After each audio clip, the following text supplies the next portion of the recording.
안녕하세요. 해다리의 책 읽는 하루에 함께 해주셔서 감사합니다. 만들어진 신, 선한 책과 변화하는 시대 정신을 보면 기독교 성경의 구약과 신약을 전방위로 다양하게 비판하고 비난합니다. 무신론자라면 팩트 폭격기라고 부르고 굉장히 기분을 흡족하게 할 만한 장이죠. 구약의 믿음을 가진 사람들의 행동을 보고 하나님이 악하다, 여성 비하적이다 라고 하기도 하고, 하나님이 우상 숭배를 질투하는 것과 이방인을 죽이라고 하는 것, 그리고 아들을 제물로 바치라고 하는 것, 이런 것들을 보고 하나님이 올바르다, 선하다고 이야기하기가 어렵다고 합니다. 신약의 예수도 실존했는지 어쨌는지는 모르겠지만 위대한 혁신가라고는 해주는데요. 하지만 원죄라는 게 대대손손 계속 이어지고 그걸 속죄한다는 교리가 혐오스럽다고 하죠. 이것 말고도 다양한 비판적인 해석을 하는데 너무 다양해서 제가 일일이 다 설명하기는 어려울 것 같네요. 제가 보기에 오해가 많다고 느껴지기는 하지만 그렇게 볼 수도 있다는 건 이해합니다. 하지만 보고 싶은 대로만 보지는 않기를 바랍니다. 물론 저와 기독교인들도 모두 포함해서요. 남자와 여자가 서로 나뉘어서 이렇게 다투는 것과 그리고 진보와 보수가 서로 나뉘어서 싸우는 것, 대부분 이런 이유 때문인 것 같거든요. 세상에서 제일 기쁜 건 구독하기. 저는 성경 구절의 부분을 비판하고 변론하는 게 기독교와 무신론 사이에 무슨 의미가 있을까라는 의문이 들었습니다. 만들어진 신에서 기독교가 존재하는 핵심을 좀 더 자세하게 다뤘다면 더 좋았을 텐데요. 기독교의 핵심을 무너뜨려야 기독교가 사라질 테니까요. 좀 아쉬웠습니다. 우주의 시작이나 윤리에 관해서는 과학적인 방법으로 접근을 하는데 유독 성경이나 예수에 관해서는 역사학이나 과학적인 증거로 접근하지 않고 그냥 개인적인 해석과 생각이 대부분이더라고요. 참 아쉽죠? 예수는 역사다라는 영화에서도 나오듯이 기독교의 가장 핵심은 예수가 실존 인물인가, 그리고 죽었다 살아난 게 사실인가 입니다. 이게 기독교가 생겨나고 계속 존재하는 핵심 이유니까요. 이게 사실이 아니라면 기독교는 존재할 수 없습니다. 결론부터 말하자면 예수의 실존 자체는 대부분의 역사학자가 동의한다고 합니다. 물론 기독교인이 아닌 역사학자들도 모두 포함해서요. 그리고 나무위키를 보니까 도킨스도 이후에는 예수의 실존은 인정한 것 같긴 합니다. 성경 외에 다양한 문서로도 증거가 있는데 그 증거가 당시 어떤 인물들보다 압도적이라고 해요.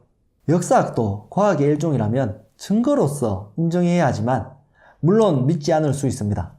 저도 의심이 많은 스타일이라서 과학자들 의견에 완전 기대는 걸 그다지 좋아하지 않거든요. 솔직히 과학자들 못 믿겠어요. 우유가 몸에 좋은지 나쁜지도 맨날 바뀌고 포경수술이 위생상 좋은 건지 아니면 쓸데없는 건지도 여전히 모르겠습니다. 아무튼 역사학자들 말도 무작정 옳다, 믿어라 하고 싶지는 않습니다. 그리고 제가 역사학자들에게 일일이 물어본 것도 아니잖아요. 예수는 역사다에 나온 주인공은 성공한 신문기자라서 그런지 직접 찾아다니면서 물어보고 하더라고요. 리스펙. 아무튼 역사학적인 증거로 예수님의 실존이 100% 확실하지는 않더라도 대단히 합리적인 입장 중에 하나인 것은 인정하겠습니다.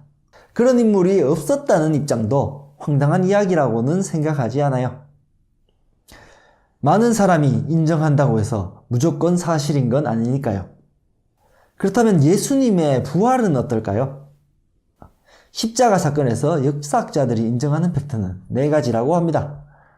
첫 번째, 십자가 사건으로 예수님은 죽었고 유대 사내들인 멤버인 아리마대 요셉에 의해 무덤에 장사되셨다. 그리고 두 번째, 그 후 첫 번째 주일 예수님의 무덤은 비어있는 채로 그를 따르던 여인들에게 발견되었다. 그리고 세 번째, 여러 장소와 다양한 환경에서 각기 다른 개인과 그룹들이 예수님을 체험했다. 그리고 네 번째, 12제자들은 예수님이 부활하셨다고 믿었다. 역사학자들이 이 네 가지 팩트는 인정하지만 결론은 당연하게 갈라집니다. 기독교인은 하나님이 죽은 자들 가운데서 예수님을 부활시켰다 라고 보고, 다른 많은 역사학자들은 불가지론, 즉 뭔 일이 일어나기는 했는데 뭔지는 모른다 라고 하죠. 기독교인들이 네 가지 팩트를 중요하게 보는 건 이런 이유입니다. 첫 번째 팩트에서는 분명히 죽었다는 것, 그리고 시신이 무덤에 들어갔다는 것, 이게 중요하겠죠. 무덤에 시신이 남아있다면 반대하는 유대인들이 부활 안 했는데, 시체 여기 있는데 하면 끝납니다. 그리고 두 번째 팩트에서 빈 무덤 이야기는 매우 단순하고 딱히 신화적인 부풀림이 없습니다. 과장됐다고 따지고 들 만한 부분이 없죠. 여인들에게 발견된 것도 굉장히 중요하게 봅니다. 그때에는 여성들이 지금처럼 지위가 없어서 증인으로 설 수도 없었습니다. 꾸며내려고 했다면 남자로 하는 게 더 자연스러웠죠. 그리고 세 번째 팩트에서 많은 사람들이 예수님이 다시 나타난 것을 목격했고 실제로 그를 그리스도라고 믿었다는 점을 역사학적 증거로 인정합니다. 그리고 네 번째 팩트에서 중요한 점은 유대인에게 죽었다가 살아나는 메시아의 개념은 전혀 없었다고 합니다.